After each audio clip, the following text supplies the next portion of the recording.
পাকিস্তানের ওপর ফের জোরালো প্রত্যাঘাত ভারতের। একসঙ্গে পাকিস্তানের 7টি শহরে অ্যাকশনে ভারতীয় সেনাবাহিনী।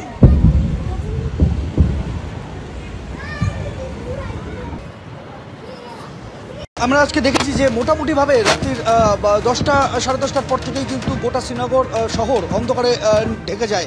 P4 insulated water tanks, kitchen and bath fittings, বিশুদ্ধ জল, সুস্থ জীবন, P4 আজীবন।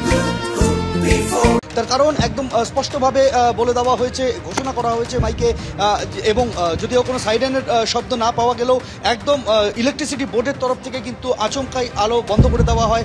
রাস্তায় যারা ছিলেন বা পর্যটকেরা সেই মুহূর্তে বা সাধারণ মানুষজন যারা পথচারীরা ছিলেন তাদের প্রত্যেককে বলে দেওয়া, প্রত্যেকেই আর্মির তরফ থেকে, সিআরপিএফের তরফ থেকে তাদেরকে নিরাপদ জায়গায় সরে যেতে বলে দেওয়া হয়। এরপরে আমরা দেখি যে পুরো ঘন নিকষ অন্ধকারে ঢেকে গিয়েছে শ্রীনগর শহর, এবং মাঝে মধ্যে বহু দূর থেকে গোলা বর্ষণের আওয়াজ ভেসে আসছিল, যদিও সেটা অনেক দূরবর্তী যে আমাদের নিয়ন্ত্রণ রেখা রয়েছে সেদিক থেকে আসছে, মানে সেটা বোঝা যায়। এবং তারপরে মাঝে মধ্যে আমরা দেখতে পাই যে একদম দূরের আকাশে সেখান থেকে বড় বিদ্যুতের ঝলকানির মতো আলোর ঝলকানি আমরা দেখতে পাই। এবং তারপর কিন্তু এখানে এই শ্রীনগর শহরে একটা দীর্ঘ সময় গোটা শহরবাসী তারা বিদ্যুৎহীন অবস্থায় থাকেন, এবং তারপর এই আধা ঘন্টা আগে পরিস্থিতি নিয়ন্ত্রণে, এটা বোঝা যাচ্ছে, কারণ বিদ্যুৎ ফিরেছে শহরে। তার কারণ দীর্ঘ প্রায় 2.5 থেকে 3 ঘন্টা সম্পূর্ণ কিন্তু বিদ্যুৎহীন অবস্থায় ছিল শ্রীনগর, এবং তারপর এখন যে এই মুহূর্তে পরিস্থিতি নিয়ন্ত্রণে রয়েছে সেই ছবিটাই বলে দিচ্ছে এটা। তবে শ্রীনগরের পরিস্থিতি এখন স্বাভাবিক হলেও নিয়ন্ত্রণ রেখার বিভিন্ন জায়গায় সেখান থেকে খবর এসে পৌঁছাচ্ছে আমাদের কাছে যে এখনো পর্যন্ত ভারতীয় সেনাবাহিনী কোথাও বিএসএফ এর সঙ্গে এই মুহূর্তে রীতিমতো যুদ্ধ চলছে। পাক পোস্টে যারা বসে রয়েছে নিয়ন্ত্রণ রেখার ওপারে, পাক অধিকৃত কাশ্মীরে যে সমস্ত পোস্টগুলি রয়েছে পাক সেনাবাহিনীর, সেখান থেকে মুহুর্মুহু গোলাবর্ষণ হচ্ছে, মুহুর্মুহু মর্টার হামলা হচ্ছে, মুহুর্মুহু আর্টিলারি অ্যাটাক হচ্ছে। তার জবাবও ভারতীয় সেনা দিচ্ছে।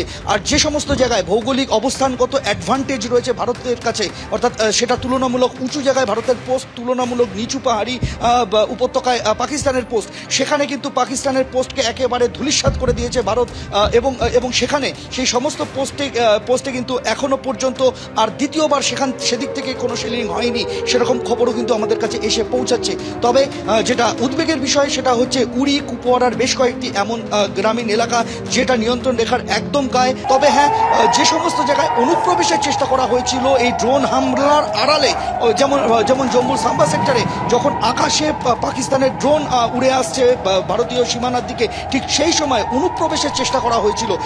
যারা পাকিস্তানের একটা টার্গেট ছিল যে ড্রোন হামলায় ব্যস্ত রেখে পাল্টা জঙ্গি অনুপ্রবেশ করিয়ে সেখানে আক্রমণ করা ভারতের বিএসএফকে, সেই জায়গায় দাঁড়িয়ে বিএসএফ সেই পরিকল্পনা আঁচ করতে পেরে তারা পোস্ট ছেড়ে যাননি। তারা সেই ড্রোনকে যে একেবারে ধ্বংস করে দেওয়া যাবে সে বিষয়ে তারা কনফিডেন্ট ছিলেন, তাই পোস্ট তারা সামলাচ্ছিলেন, এবং সেই অনুপ্রবেশ বানচাল করে দেওয়া হয়েছে বিএসএফ এর তরফে। যেটা জানানো হয়েছে যে সাম্বা সেক্টরে, যেটা বিএসএফ এর তরফ থেকে একটু আগেই আমরা জানতে পারলাম যে সাম্বা সেক্টরে সেখানে অনুপ্রবেশের চেষ্টা করা হয়েছিল, এবং সেই অনুপ্রবেশকারীদের মধ্যে 10 থেকে 12 জন জৈশে মোহাম্মদ জঙ্গি ছিল, এবং সেই 10 থেকে 12 জন এই জৈশে মোহাম্মদ জঙ্গি তাদেরকে সম্পূর্ণভাবে নিউট্রালাইজ করা গিয়েছে, এবং তাদের মধ্যে অনেকেই পালিয়ে গিয়েছে।